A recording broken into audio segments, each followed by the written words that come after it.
علم نور ہے، علم نور ہے، علم نور ہے، بسم اللہ الرحمن الرحیم۔ معزز طلباء کرام، گزشتہ ویڈیو کے اندر ہم نے مرکب اضافی اور مرکب توصیفی کا ترجمہ کرنے کا طریقہ آپ کو بتایا تھا۔ آج کی ویڈیو کے اندر ہم آپ کو مزید کچھ جمل کا ترجمہ کرنے کا طریقہ آپ کی بارگاہ میں عرض کریں گے۔ اسی طرح جار مجرور کا، اسم موصول، صلہ کا ترجمہ اور بھی دیگر چیزیں ہم عرض کریں گے۔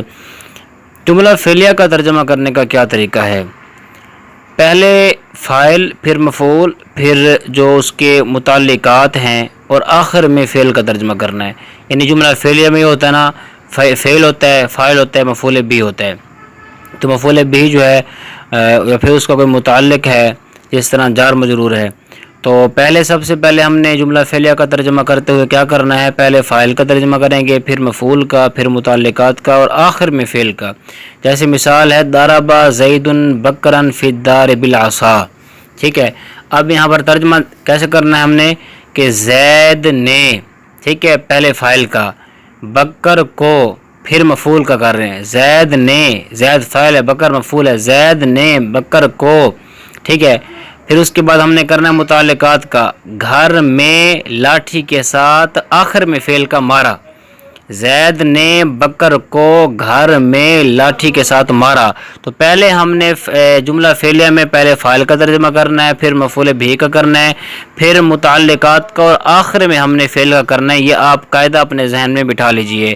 جملہ اسمیہ کا ترجمہ کرنے کا طریقہ، جملہ اسمیہ کے اندر چونکہ مبتدا ہوتا ہے اور خبر ہوتی ہے، ٹھیک ہے، تو پہلے مبتدا کا ترجمہ کرتے ہیں، پھر خبر کا ترجمہ کرتے ہیں اور آخر میں ہے، ہیں، ہو وغیرہ کا اضافہ کرتے ہیں۔ جیسے اللہ رحیم، اللہ رحیم ہے، اللہ اس میں جلالت مبتدا ہے، پہلے اس کا ترجمہ کیا، پھر رحیم کا ترجمہ کیا، آخر میں ہم نے ہے کا اضافہ کیا۔ ہم عالمون، وہ عالم ہیں، ہم مبتدا، عالمون خبر۔ تو یہاں پر پہلے ہم نے مبتدا کا ترجمہ کیا، پھر خبر کا کیا، پھر آخر میں ہے لگایا، مطلب جس طرح کلام کے مطابق تھا۔ انت صادقن، تم سچے ہو، انا مسلمن، میں مسلمان ہوں۔ تو آگے ہے جار مجرور کا ترجمہ کرنے کا کیا طریقہ ہے؟ تو اس کے دو طریقے ہیں کہ پہلے جار مجرور کا ترجمہ کرتے ہیں اور اس کے ساتھ ہی اس کے جو متعلق ہے اس کا ترجمہ کرتے ہیں۔ جیسے ضرب زید بالعصا، زید نے لاٹھی سے مارا، یعنی لاٹھی کے ساتھ مارا۔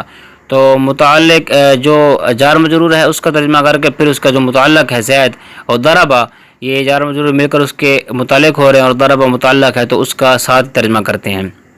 دوسرا ہے کہ جار مجرور جن افعال و اسماء عامہ، یعنی ثبوت، وجود، کون، ٹھیک ہے، حصول وغیرہ، تو یا ثابتہ کے متعلق کسی کے بھی وہ جو کے متعلق ہوتے ہیں ان کا ترجمہ نہیں کیا جاتا۔ یعنی زید فی الدار میں زید مبتدا ہے، فی الدار جار مجرور مل کر یہ ثابت ان کے متعلق ہوں گے، ثابتہ کے متعلق ہوں گے۔ تو وہ جو جس کے متعلق ہوں گے یہ، یعنی ان کا جو متعلق ہوتا ہے وہ ثابت ہو، واجد ہو، موجود ہو، کائن ہو، ثابتہ ہو، کوئی بھی ہو، اس کے متعلق جو متعلق ہوتا ہے اس کا ترجمہ نہیں کرنا۔ تو زید فی الدار کا ترجمہ کرنا ہے زید گھر میں ہے، بس یہ نہیں کہنا زید گھر میں ثابت ہے، زید گھر میں موجود ہے، یعنی جو وہ متعلق ہوگا کوئی بھی ہوگا افعال عامہ میں سے ہو تو ان کا ترجمہ نہیں کیا جاتا۔ آگے ہے کہ اسم موصول اور صلہ کا ترجمہ کرنے کا طریقہ۔ اسم موصول کا ترجمہ وہ اسے ایسا وغیرہ کرتے ہیں اور صلہ کے ساتھ جو جس نے جس کو وغیرہ لا کر اسے جملہ کے شروع یا آخر میں لاتے ہیں۔ جیسے الذی ضرب عالم، جس نے مارا وہ عالم ہے، الذی جس نے، ٹھیک ہے، مارا وہ کیا ہے؟ عالم ہے، ٹھیک ہے۔ اب ہم نے کہا کہ اسم موصول کا ترجمہ وہ اسے ایسا وغیرہ کرتے ہیں اور صلہ کے ساتھ جو لگاتے ہیں، ٹھیک ہے۔ اب اسم موصول الذی ہے، ٹھیک ہے، ضرب عالم یہ اس کا صلہ ہے۔ تو الذی وہ ایسا ہے جس نے جو ہے نا وہ ایسا ہے، یعنی کہ جس نے مارا وہ عالم ہے، یعنی وہ عالم ہے جس نے مارا، ٹھیک ہے۔ تو اب ہم نے اس کا ترجمہ بالکل اس کے مطابق کیا کہ اس میں موصول کے شروع میں ہم نے وہ لگا دیا اور صلہ کے وغیرہ میں ہم نے جس لگا دیا، ٹھیک ہو گیا۔ اسی طرح ھذا الذی جاء، یہ وہ ہے جو آیا۔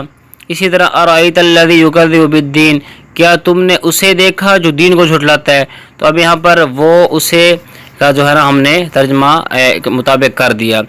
آگے انا اور ان، اس کا ترجمہ کیا کرتے ہیں؟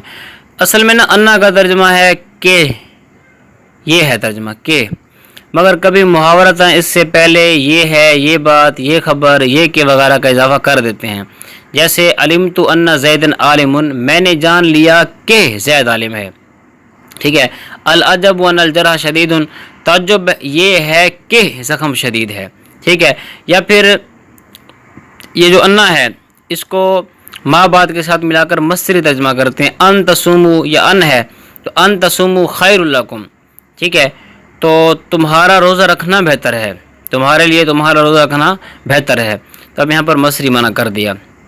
مفعول مطلق کا ترجمہ کرنے کا طریقہ، مفعول مطلق جس غرض کے لیے استعمال ہوگا اس کے مطابق ترجمہ کیا جائے گا، مصدری ترجمہ نہیں ہوگا. جیسے ضربت ضربا، میں نے ضرور مارا، مفعول مطلق تاکیدی ہے.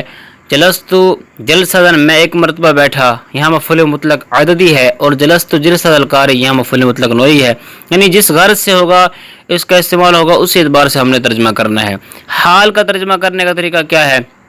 حال کا ترجمہ ہو کر، اس حال میں کہ، کرتے ہوئے، ہوتے ہوئے وغیرہ کرتے ہیں. جیسے ادخل الباب سجدا، تم سجدہ کرتے ہوئے دروازے میں داخل ہو جاؤ. ٹھیک ہے. یہ بھی ہے، یا تم دروازے میں داخل ہو، یعنی سجدہ کرنے کی حالت میں، یہ کرتے ہوئے کا ترجمہ ہو گیا. اور بسا اوقات کچھ مثالیں ایسی ہیں جہاں پر ہو کر کا بھی ترجمہ آتا ہے. تاکید کا ترجمہ کرنے کا طریقہ، پہلے مؤکد کا پھر تاکید کا ترجمہ کرتے ہیں. ٹھیک ہے. پہلے مؤکد کا پھر تاکید کا ترجمہ تمام، سب، خوب، خود وغیرہ کرتے ہیں. جیسے کلمنی الوزیر نفسہ، وزیر نے خود مجھ سے بات کی. اب پہلے مؤکد کا ترجمہ ہوا وزیر، پھر نفس و تاکید کا. لیکن ان کا ترجمے میں ہم نے کہا کہ خود اور تمام، سب، خوب وغیرہ لگاتے ہیں. تمییز کا ترجمہ کرنے کا طریقہ، تمییز نسبت ہو تو کبھی اس کے بعد سے لاتے ہیں. جیسے امتلا لناؤ مان، برتن پانی سے بھر گیا. ٹھیک ہے. اور کبھی تمیز کو موقع کے مناسب فاعل، مفعول، مبتدا کا مضاف تصور کر کے ترجمہ کیا جاتا ہے. جیسے حسن زید وجہن، زید کا چہرہ خوبصورت ہے، زید کا چہرہ خوبصورت ہے. ٹھیک ہے. اور دوسرا طریقہ ہے کہ تمیز مفرد ہو تو پہلے ممیز کا پھر بلا اضافہ تمیز کا ترجمہ کرتے ہیں. جیسے منوانی سمنن، 2 من گھی. ٹھیک ہے. تو اب یہاں پر انہوں نے کہا کہ پہلے آپ نے کیا کرنا ہے کہ پہلے مفرد ہو تو پہلے ممیز کا پھر تمیز کا ترجمہ کرتے ہیں. تو منوان 2 من اس کا ترجمہ کیا، سمنن گھی بعد میں ہم نے تمیز کا ترجمہ کیا. بدل کا ترجمہ کرنے کا کیا طریقہ ہے؟ بدل کل ہو تو کبھی دونوں کا ترجمہ بالترتیب کر دیا جاتا ہے، اور کبھی ان کے درمیانی یعنی بھی لایا جاتا ہے. جیسے جاء اخوک زید، تیرا بھائی زید آیا. اسی طرح زرت عالما استاذہ کا، میں نے ایک عالم یعنی تمہارے استاد سے ملاقات کی، یعنی کا ترجمہ بھی آ جاتا ہے.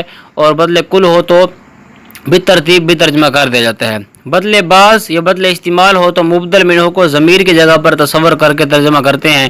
جیسے حفظت القرآن ربعہ، میں نے قرآن کا چوتھائی حصہ حفظ کیا، یعنی میں نے قرآن کو حفظ کیا، میں نے قرآن کو حفظ کیا یعنی اس کا چوتھائی حصہ. اسی طرح اعجبنی الرجل علمہ، مجھے آدمی کے علم نے تعجب میں ڈالا. اور بدل غلط میں مبدل منہ کا ترجمہ کر کے سختہ کرتے ہیں اور پھر بدل کا ترجمہ کرتے ہیں. جیسے اکلت التفاح الرمانہ، کہا کہ میں نے سیب کھایا، رک گئے، پھر یعنی میں نے جو ہے نا انار کھایا. تو بدل غلط یہ ہوتا ہے کہ غلطی کے ازالے کے بعد لاتے ہیں کہ میں نے جو ہے وہ زید کو دیکھا، نہیں میں نے گدھے کو دیکھا، یا پھر میں نے گدھے کو دیکھا، نہیں میں نے زید کو دیکھا. تو یہ بدلے غلط ہوتا ہے. مستثنیٰ کا ترجمہ کرنے کا طریقہ کیا ہے؟ مستثنیٰ سے پہلے صرف، سوائے، علاوہ وغیرہ کا اضافہ کرتے ہیں. جیسے ما رأیت الا زیدن، میں نے صرف زید کو دیکھا، یا کہیں میں نے نہیں دیکھا سوائے زید کے، میں نے نہیں دیکھا علاوہ زید کے، یہ اس کا ترجمہ ہو سکتا ہے. تو یہ جو ہم نے ماشاءاللہ ترجمے کا آپ کو طریقہ بتایا ہے، تو اس اعتبار سے اگر ہم ترجمہ کرتے رہیں گے تو انشاءاللہ عزوجل اللہ نے چاہا تو بہت فائدہ ہوگا. 1-2 بار ہمیں آزمائش ہوگی، پھر جب ہم کرنے کے عادی بن جائیں گے تو پھر کبھی بھی ہمارے سامنے عبارت وغیرہ آئے گی تو ہم بلا جھجک ہمارے منہ سے قواعد کے مطابق ہی ترجمہ نکلنا شروع ہو جائے گا. اللہ تعالی ہمیں علم نافع عطا فرمائے.